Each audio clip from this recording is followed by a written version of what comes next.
아침 말씀.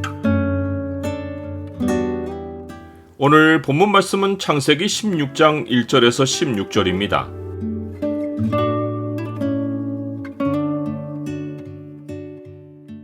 죄의 결과는 현재와 미래에 영향을 미친다. 오늘 본문을 죄의 창으로 보면 사람이 하나님의 뜻을 자기식으로 해석해서 일을 추진하면 어떤 결과가 찾아오는지가 보입니다. 죄의 창을 보여주는 구절은 16장 2절입니다. 사레가 아브라함에게 이르되 여호와께서 내 출산을 허락하지 아니하셨으니 원하건대 내 여종에게 들어가라. 내가 혹 그로 말미암아 자녀를 얻을까 하노라 하매 아브라함이 사레의 말을 들으니라.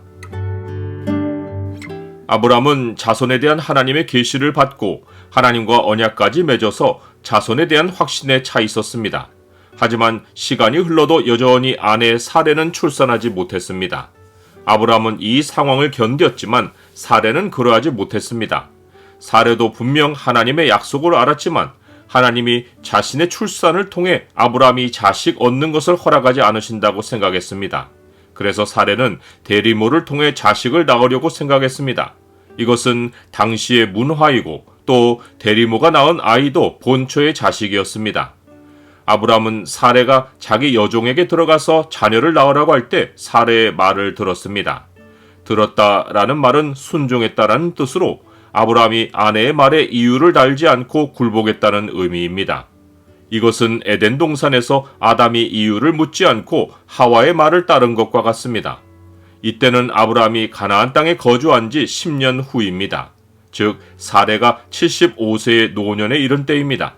그런데 대리모를 통해 자식을 얻을 것이면 아브람과 사레는 노년에 이르도록 기다릴 필요가 없이 얼마든지 전에 시도할 수 있었습니다. 그들이 노년에 이르도록 그리하지 않은 것은 육체를 따라 자식을 얻는 것이 인류 멸망의 뿌리였던 과거 역사를 잘 알고 있었기 때문입니다.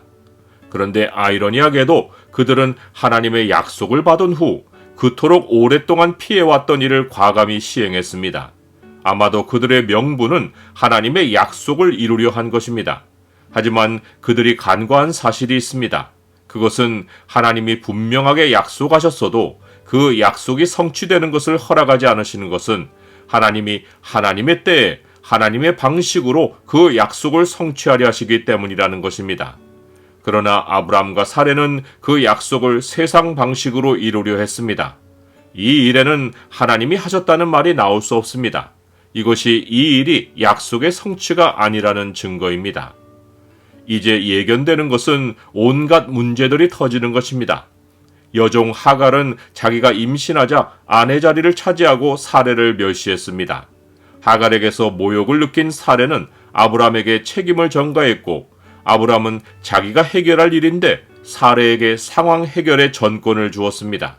사레는 복수심에 하갈을 학대했고 임신한 하갈은 사레 앞에서 도망했습니다. 그 순간 아브람과 사레가 아이를 얻으려던 노력은 물거품이 되어버렸습니다. 이때 여호와의 사자가 광야 샘물 곁에서 하갈을 만났습니다. 그는 하갈에게 여주인에게로 돌아가서 그 수하에 복종하라고 명령했습니다. 이 말에는 문제 해결책이 다 담겨 있습니다. 여주인에게로 돌아가라는 것은 사레는 여주인이고 하갈은 여종인 것을 일깨워준 것이고 돌아가서 그 수하에 복종하라는 것은 여종의 다리로 돌아가서 대리모의 권리를 내세우지 말고 여주인의 아이를 낳으라는 것입니다. 여호와의 사자는 하갈에게 여호와께서 네 고통을 들으셨다는 사실을 알려주며 하갈이 낳을 아들에 대한 예언을 남겼습니다. 즉 그의 아들 이스마엘이 포악한 민족이 되어 자기 형제 곧 아브람이 낳을 이삭의 자손을 대항해서 살 것이라는 예언입니다. 이것은 사실상 아브람의 죄에 대한 하나님의 형벌입니다. 하갈은 자기 아들이 사레의 후손에게 복수할 것이라는 예언의 말씀을 듣고 광야 한복판에서 자기를 돌보아준 여호와의 사자로 인하여 여호와의 이름을 나를 살피시는 하나님이라고 불렀습니다. 그러고는 그 이름의 의미를 새겨서 셈의 이름을 부엘라 헤로이 곧 나를 살피시는 살아계신 이의 우물로 불렀습니다. 나는 죄의 행동이 현재에만 영향을 미치지 않고 미래에까지 결과를 낳는다는 사실을 압니까? 아브람은 심란하게 벌어졌던 일이 원만하게 해결되자 하갈이 낳은 아들의 이름을 이스마엘이라고 불렀습니다. 이스마엘의 뜻은 하나님이 들으셨다인데 아브라함은 하갈로부터 광야에서 있었던 일을 전해 듣고 하나님이 자기의 상황을 들으시고 이 아이를 주신 줄로 알고 여호와의 사자가 알려준 이름을 아이에게 붙인 것입니다. 성경은 이 사건 마지막에 하갈이 아브라함의 아들을 낳았다는 말을 3번 반복했습니다. 이것은 아브라함이 하갈이 자기에게 낳은 아들을 상속자로 굳게 믿었다는 암시입니다. 이후 아브라함은 13년 동안 자기 손으로 이룬 일을 하나님이 행하신 일로 믿고 살았습니다. 그러나 아브라함 나이 99세에 드디어 하나님이 삶을 주도하시는 일이 벌어졌습니다. 하나님은 약속하신 것을 반드시 자기 때에 자기 방식으로 이루십니다. 내가 이미 얻었다 함도 아니요 온전히 이루었다 함도 아니라 오직 내가 그리스도 예수께 잡힌 바 된 그것을 잡으려고 달려가노라.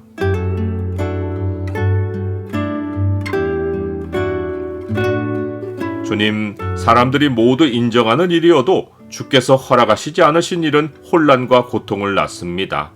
죄의 결과는 미래에도 영향을 미치오니 제 뜻대로 행하는 일을 경계하고 범사에 주를 인정하고 주의 생각과 길을 따라 살게 하옵소서. 예수 그리스도의 이름으로 기도드립니다. 아멘.